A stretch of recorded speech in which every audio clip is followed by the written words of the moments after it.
todos e a todas.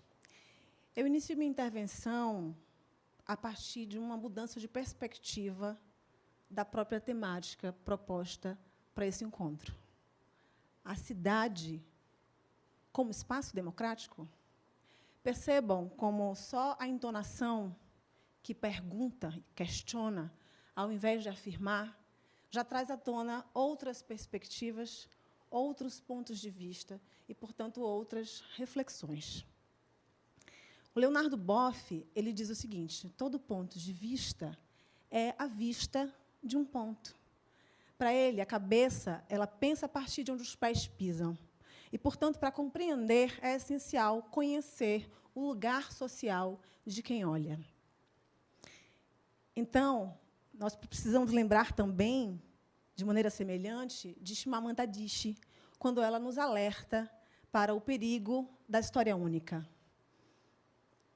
O ponto central que eu quero abordar com vocês é que, no Brasil, nós ainda estamos sujeitos às imposições da história única, que afeta a nossa compreensão sobre democracia, sobre o que é a democracia e a quem serve essa democracia. Nós, na verdade, vivemos numa sociedade na qual a democracia é racializada. E, portanto, entro de forma mais aprofundada no meu tema, que é o direito à cidade e o racismo. Vejam, a Grada Quilomba ela tem uma fala muito interessante que traz para a gente essas perspectivas diferentes, essas histórias diferentes. Ela diz que a mulher negra se afirma como uma mulher negra. Ela precisa da identidade racial e da identidade de gênero para se defender e para lutar e promover seus direitos numa sociedade racista, classista, sexista e machista como a nossa. A mulher branca, por sua vez, ela diz que ela é uma mulher, simplesmente, porque ela é o padrão do que é ser mulher. Ela não precisa se identificar em termos raciais, mas meramente em termos de gênero. Aí está a sua defesa, aí está a sua vulnerabilidade, mas aí também está o seu privilégio da branquitude. Já o homem branco, ele diz que ele é uma pessoa, porque ele é o padrão do que é ser uma pessoa.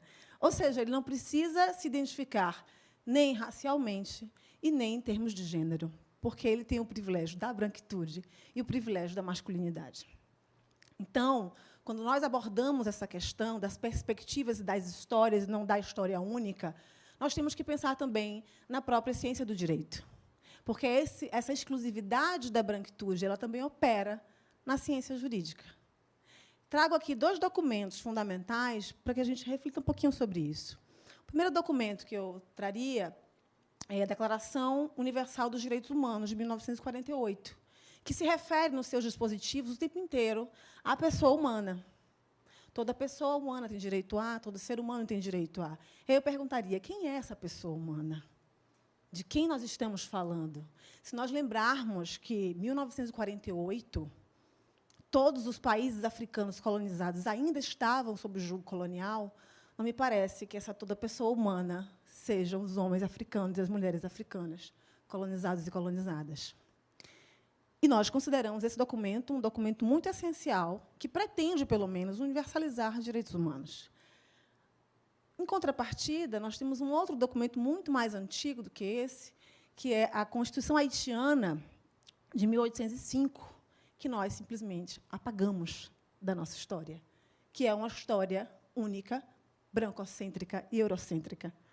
Esse documento ele é criado a partir da Revolução de pessoas escravizadas e ex-escravizadas no Haiti, e que constroem uma Constituição na qual se declara extinta para sempre a escravidão.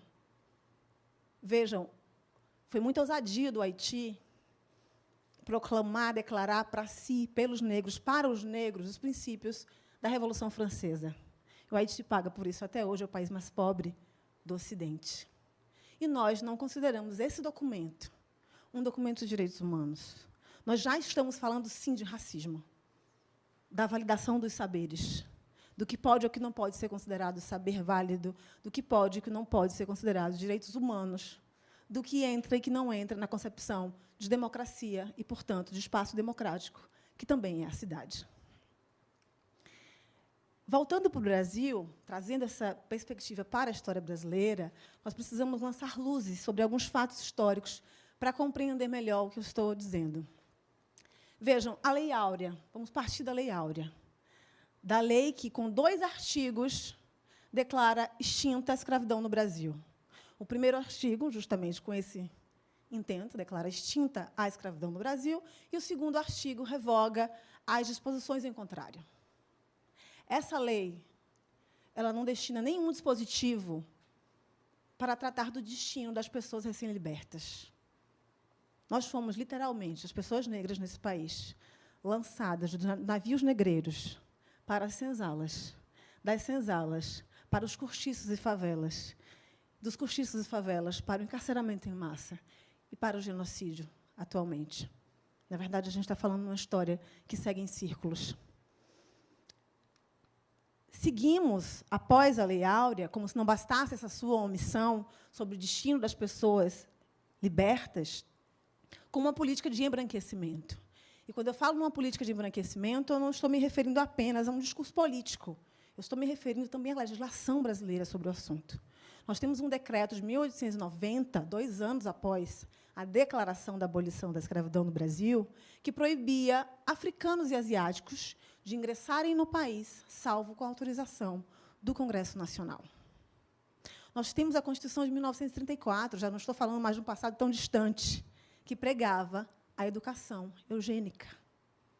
O racismo científico no nosso país fundamentou a persistência da escravidão no nosso país durante muito tempo. O Brasil foi o último país do Ocidente a abolir a escravidão. Eu diria, a declarar abolida a escravidão, que é muito diferente. Porque há outras formas de escravidão vão se formando e se articulando nessa democracia que se diz única, ou democradura, como ontem se referia Lília Moritz, lá em Salvador, sobre o assunto. Então, essa política de embranquecimento, associada a essa omissão da Lei Áurea, vem ainda associada à subvenção da imigração europeia. As pessoas recém-libertas, que podiam estar assumindo um posto de trabalho, que, inclusive, já tinham experiência nesses postos de trabalho, elas são relegadas à ignorância, à falta de acesso a todos os direitos fundamentais, direitos humanos, para conceder esse espaço para imigrantes europeus, que chegavam ao Brasil com acesso à terra, ao trabalho e à moradia. E é nesse momento da história do Brasil que nós temos um obstáculo muito severo à inserção social, ao desenvolvimento de uma classe média negra. E isso tem impacto, sim, no direito à cidade. E isso tem impacto, sim, no desenvolvimento e consolidação da cidade como um espaço democrático para todas as pessoas. Como se não bastasse, nós tivemos uma legislação de criminalização do povo negro, persecutória do povo negro. E, para pontuar apenas alguns aspectos, vamos lembrar do Código Criminal de 1890, que dedicou um capítulo inteiro para criminalizar a vadiagem e a capoeiragem. A capoeiragem é uma prática vinda da África, e a vadiagem, nesse contexto histórico, estamos aqui rapidamente relembrando quem eram os vadios. Não precisa dizer que é contra a população negra para ter efeitos diretos contra essa população. Vejam, a criminalização do povo negro se repete mais uma vez na história.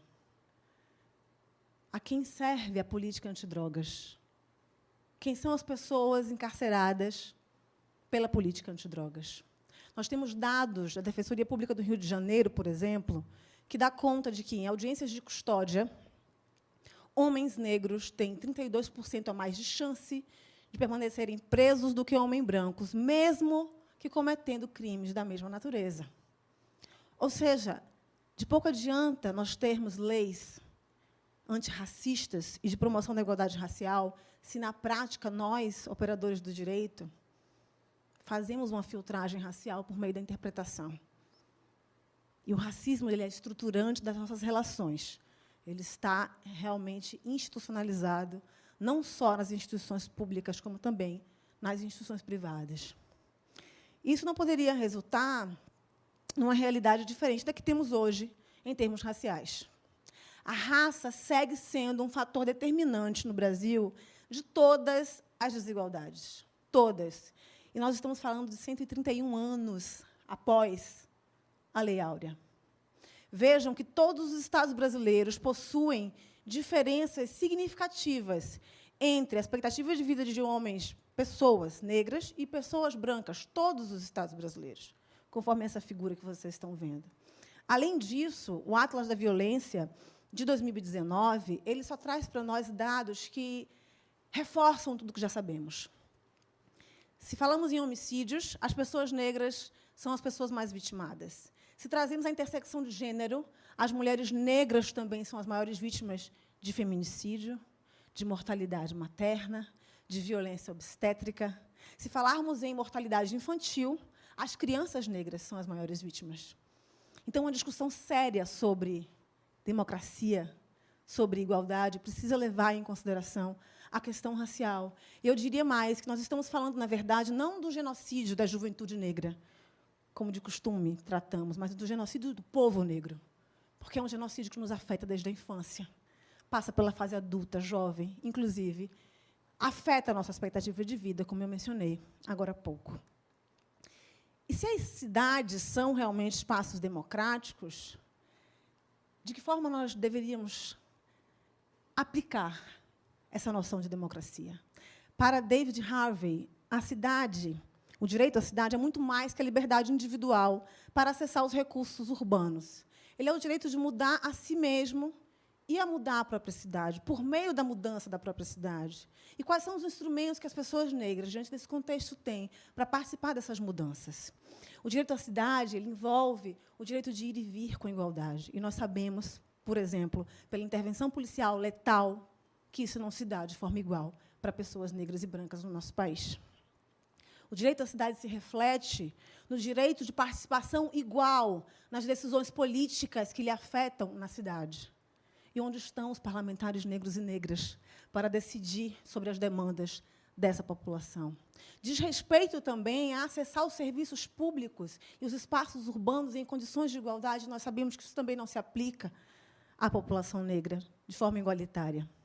E, por fim, eu diria que diz respeito também a assumir os danos ambientais de forma proporcional. E nós sabemos muito bem para onde vão os esgotos nas cidades, para onde vão os empreendimentos com danos ambientais para as cidades, e se concentram em lugares onde moram pessoas negras, e se concentram na periferia.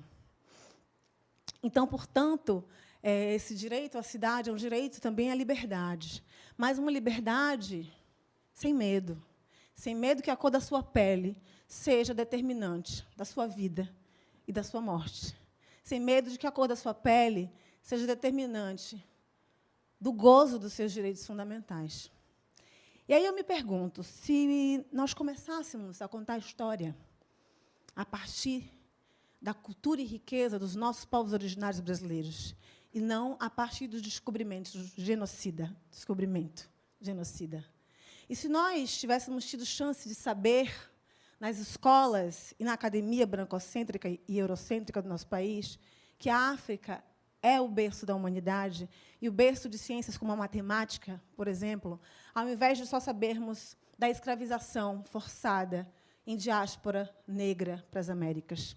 E se nós tivéssemos chance de conhecer a história de Aqualtune, Dandara dos Palmares, Zumbi dos Palmares, Teresa de Benguela, Cotirene, Luiz Gama, Luísa Maim, e se nós parássemos de construir a história em círculos que insistem em ter como centro o privilégio da branquitude, que insistem em criar sempre novas formas de necropolíticas que excluem e matam o povo negro nesse país. Será que teríamos construído outras cidades, outra democracia, outras histórias? Quantas Marielles estariam nos parlamentos hoje? Quantas pessoas negras seriam presidente da República, juízes, membros do Ministério Público? Quantas Ágatas nós teríamos poupado? O Ministério Público é um órgão do sistema de justiça que reproduz racismo institucional, não só na sua formação, mas na forma como oferece o seu serviço. E aí eu deixo uma pergunta final. E se o Ministério Público passasse a contar e a construir sua história, não a partir da história única dos seus membros, que nós sabemos, por pesquisa do SESEC, que são 70% homens, 77% brancos e 60% oriundos de elites, mas sim a partir da história e das histórias das pessoas mais vulnerabilizadas e que mais precisam que nós tenhamos em conta o nosso compromisso constitucional de defender e promover o Estado democrático de direito para todas as pessoas. Eu quero que fique essa reflexão e finalizo com um poema de Conceição Evaristo, Vozes Mulheres, que conta a história de esperança de múltiplas mulheres. E ela diz: a voz de minha bisavó ecoou criança nos porões do navio, ecoou lamentos de uma infância perdida. A voz de minha avó ecoou a obediência aos brancos, donos de tudo. A voz de minha mãe ecoou baixinho, revolta, no fundo das cozinhas alheias, debaixo das trouxas, roupagens sujas dos brancos, pelo caminho empoeirado rumo à favela. A minha voz ainda ecoa versos perplexos, com rimas de sangue e fome. A voz de minha filha recorre todas as nossas vozes, recolhe em si as vozes mudas, caladas, engasgadas nas gargantas.